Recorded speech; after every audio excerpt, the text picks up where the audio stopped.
le bas fait plus fort que le micro, ça va? Merci Seigneur, gloire à Dieu.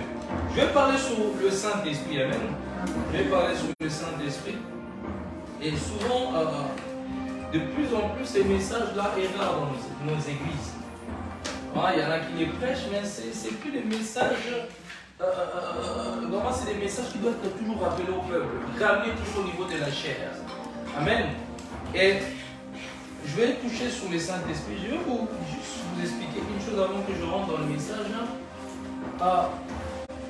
La semaine passée, quand j'étais en retraite, je me suis enfermé pendant quelques jours. Je ne buvais pas, je ne mangeais pas. Et puis, pendant le temps même de méditation de la parole, il y a quelque chose qui va se passer. Le Seigneur me pousse à commencer à lire un livre. Un livre de Béni-Hinn, vous connaissez, Bonjour Saint-Esprit. J'ai commencé à lire pendant ce temps-là, parce que j'ai prié tous les matins jusqu'au soir. Maintenant, j'ai médité la Bible. Maintenant, avant de dormir, j'ouvre la Bible, le livre de Béni-Hinn, Bonjour Saint-Esprit. J'ai commencé à le lire. Maintenant, dans le livre où Béni-Hinn témoignait de Kathryn Kuhlman, Béni-Hinn disait qu'il ne connaissait pas, ne connaissait pas Kathryn Kuhlman à l'époque. On l'avait ramené dans cette conférence. On arrive dans la conférence, tout le corps, son corps tremblait. C'était comme de l'électricité dans la salle. Il y avait tellement la présence de Dieu. Il disait de cette femme, Kathryn Kuhlman, pendant qu'elle parlait, son visage rayonnait comme de l'électricité. Pendant qu'elle prêchait sur le Saint-Esprit, son visage était en train de rayonner. Et lui, pendant 1 heure dans cette salle, il tremblait. Il tremblait par la présence de Dieu. Et pendant que j'étais en train de lire cela, que comme une électricité l'a touché, il y a comme quelque chose de bizarre qui est descendu sur moi. Je me suis retrouvé par terre. C'était tellement fort. Et c'est là où j'ai compris que même un livre, Dieu peut te visiter dans un livre, qu'un homme qui a été inspiré. C'est pour cela, juste un conseil, ne négligez pas des livres. Parce que j'attends beaucoup de chrétiens dans la Bible. Oui, la Bible c'est la base. Mais Dieu inspire aussi à travers la Bible d'autres personnes qui ont des révélations. Ils écrivent des livres qui sont bénéfiques pour le corps du Christ. Et ne négligez pas, quand vous avez le temps, allez au magasin, allez acheter cela. Lisez, instruisez-vous par rapport à cela. Et j'ai senti comme, pendant que Béni-Hinn disait, j'ai senti comme de l'électricité qui m'a traversé tout mon corps, c'était tellement glorieux. J'aimerais vraiment vous le partager, cette expérience-là. Je pense que si Dieu l'a fait avec Béni-Hinn, il va aussi faire avec toi. Amen. Amen. Il faut seulement regarde ton voisin, dis-lui aime le Saint-Esprit. Que Dieu te bénisse. Aime le Saint-Esprit. Regarde ton voisin, dis-lui aime le Saint-Esprit. Regarde encore ton voisin, dis-lui aime le Saint-Esprit. Ton voisin t'a pas compris. Non. Je vois que ton voisin est encore en train de dormir. Regarde ton voisin ça. Aime le Saint-Esprit. Aime le Saint-Esprit. Regarde ton voisin, dis-lui aime le Saint-Esprit. Aime le Saint-Esprit. Le Saint-Esprit c'est le maître. Le Saint-Esprit c'est le conducteur du culte. Le pasteur est rien. Le pasteur, ton pasteur est rien. Souvent, on a tendance à regarder à l'homme en fait. C'est ça le danger en fait. Si tu regardes à moi, tu n'auras rien ce soir. Je peux venir t'imposer la main avec de l'huile de palme. Tu ne seras pas impacté. Je peux venir t'enseigner tout type de mystère. Si tu regardes à moi, tu ne seras pas impacté. Mais si tu regardes le Saint-Esprit, tu seras impacté. Même si je dis 2 phrases, comme ces centenaires romains disaient seulement, dis seulement un mot. Dis seulement un mot et tu seras visité. Amen. Et comme je disais, le thème d'aujourd'hui c'est le Saint-Esprit. Amen. Nous allons prendre Jean 16. Jean 16. Je vous épargne des Actes 2, c'est un passage que tu connais déjà par cœur. Ou de Actes chapitre 1 verset 8. C'est des passages que tu connais par cœur. On va prendre le livre de Jean 16 verset 7 à 8. On va s'arrêter jusqu'à 14. Quelqu'un peut le prendre le lire. Quelqu'un peut le prendre le lire. Jean 19. Jean 16, 17. Jean 16, du 7. Quelqu'un peut le prendre et lire. À partir de 7, Jean 16, 7 jusqu'à 14. Jusqu'à 14, tu t'arrêtes. Jean 16. Ouais, Jean chapitre 7, verset 7 jusqu'à 14. Ok. Je lis les Écritures. Cependant, je vous dis la vérité. Il est plus avantageux que vous. À partir du verset 7. Hein? Oui. Jean 16, Jean 16, à partir du verset 7. Jean 16, à partir du verset 7. Ouais. Cependant, je vous dis la vérité. Il est plus avantageux pour vous que je parte. Car si je ne pars pas, le conseiller, c'est lui qui console. Il dit quoi dans ta version, le conseiller? Le conseiller, Ah. c'est lui qui console, ne viendra pas à vous. Mais si je pars, je vous l'enverrai. Quand il viendra, il démontrera que le monde est dans l'erreur en matière du péché, de justice et de jugement. De péché parce qu'ils ne mettent pas leur confiance en moi. De justice parce que je m'en vais vers le Père, que vous ne m'en verrez plus. De jugement parce que le prince de ce monde est déjà jugé. J'ai encore beaucoup de choses à vous dire, mais vous ne le pouvez pas le supporter maintenant. Cependant, quand viendra le Saint-Esprit, quand viendra l'Esprit de vérité, il vous guidera dans toute la vérité. Car il ne parlera pas de lui-même, mais il dira tout ce qu'il a entendu. Il vous annoncera aussi des événements qui doivent arriver dans le futur. Il me glorifiera parce qu'il recevra de ce qui est à moi et vous l'annoncera par le Seigneur. Amen. Tu peux rester juste debout. Tu peux prendre aussi Jean 14, verset 15 à 16. Je lis la parole du Seigneur. Si vous m'aimez, vous garderez mes commandements.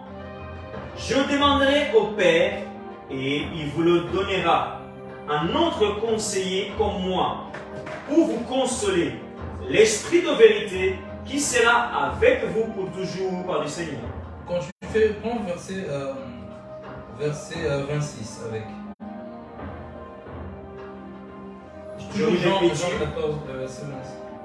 Mais le conseiller, le roi Kadosh, que le Père enverra en mon nom, vous enseignera toutes ces choses, vous rappelant tout ce que je vous ai dit par le Seigneur. Amen. Amen. Est-ce que tu es là? Ne dors pas. Gloire à Dieu. Je vous aime énormément. Qu'est-ce que le Saint-Esprit? Le mot grec même, ça veut dire parakletos, ou en hébreu, roi, akadosh, ou d'autres consolations en français, consolateur, quelque chose comme ça. Et il y a une chose que vous devez savoir, le Saint-Esprit, la Bible nous révèle la personne du Saint-Esprit à partir du livre de Genèse. Au début du livre de Genèse, Dieu commença à créer le ciel et la terre. La Bible dit quoi? L'Esprit. L'Esprit de Dieu s'est mouvé au-dessus des eaux et Dieu dit que la lumière soit, la lumière fut. Tout simplement, le Saint-Esprit a apparu déjà dans Genèse où Dieu faisait son œuvre d'un architecte de créer l'univers, le monde, les planètes, les constellations, la terre, les hommes, et qui travaillait avec cette personne, ce qu'on appelle la personne du Saint-Esprit. Amen. Est-ce que tu es là juste à présent? Et Jésus, c'est avec les disciples. Quand vous lisez les livres de Jean 14, il va leur dire que votre cœur ne se trouble point. Croyez en moi, croyez en mon Père, il y a plusieurs maisons, il y a plusieurs demeures dans la maison de mon Père. Amen. Et pourquoi Jésus leur parlait que leur cœur ne se trouble point? Parce que le disciple avait remarqué une chose, que Jésus commençait de plus en plus à parler de son avènement. Il va mourir, il va ressusciter, et la tristesse a commencé à rentrer avec eux. Imaginez-vous, les disciples, c'était des personnes qui n'étaient pas des personnes, il y a beaucoup de disciples qui n'avaient pas étudié, qui n'avaient pas d'argent. C'était des personnes pauvres, des personnes rejetées. Si je vais vite, faut lève juste ta main, comme ça, parce que des fois, quand l'onction des prédications me prend là, les prédicateurs, ça c'est l'évangélisation, nous a formés dans la prédication. On oublie qu'un moment tempéré. Amen. Et je vais vraiment essayer d'aller doucement. Et j'étais où? Est-ce que tu te souviens où j'étais?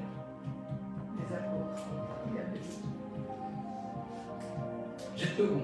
Je me suis arrêté où? Que Christ était mort, que Christ annonçait sa mort, sa résurrection et la cause était triste par rapport à ça. J'aime bien ça.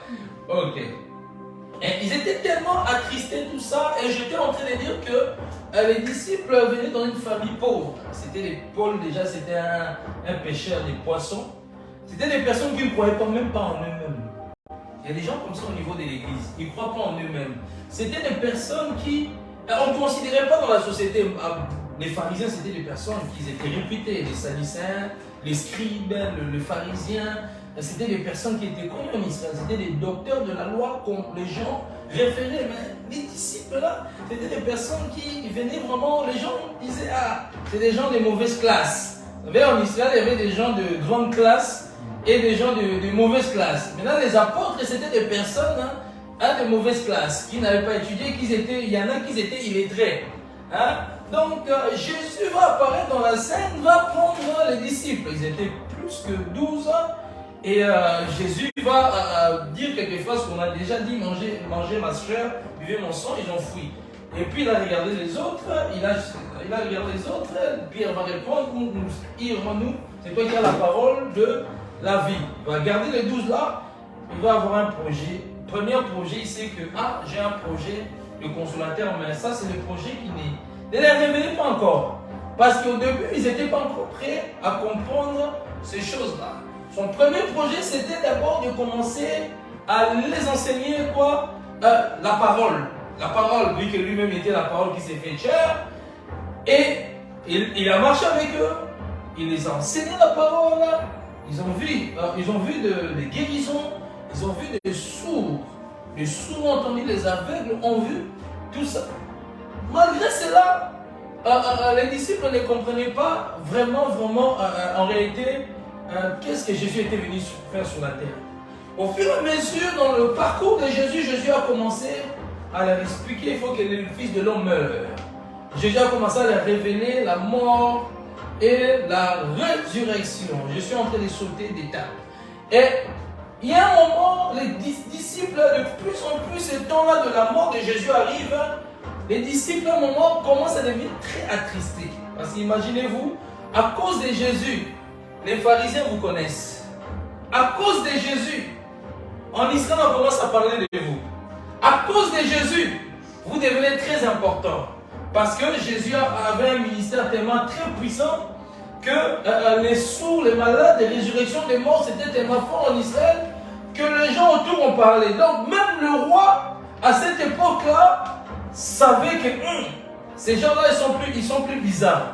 Ces gens-là, ils ont quelque chose. La foule venait vers eux et les disciples qui n'avaient pas tendance, quand ils étaient dans leur quand Jésus ne les avait pas encore choisis, ils n'avaient pas en fait, ils ne connaissaient pas la foule. Mais à cause de Jésus, les disciples ont connu la foule, les Nicodèmes.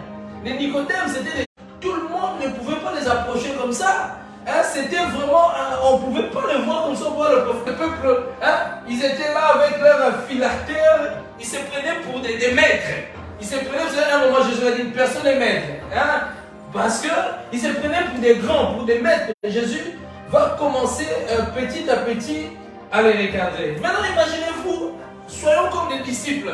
Tu vois qu'à cause de Jésus, tu as connu des foules. Toi, tu n'as jamais connu de foule, on ne t'a jamais calculé. Pierre, on ne t'a jamais, toi, avec ta pêche, même, ça ne produisait pas de fruits. Quand Jésus va monter dans la barque, c'est là qu'il va dire, maître, j'ai pêché toute la nuit. Il a dit, jette là-bas. À cause de lui, tu vas pêcher beaucoup de poissons. Les disciples, mais c'est Jésus-là. À cause de lui, vous mangez bien. À cause de lui, il multiplie la nourriture devant tes yeux. Tu manges. Tu marches avec lui. Tu vis à cause de lui. Tu montes dans la montagne de transfiguration. Tu vois des gens qui sont déjà morts qui apparaissent. Élie et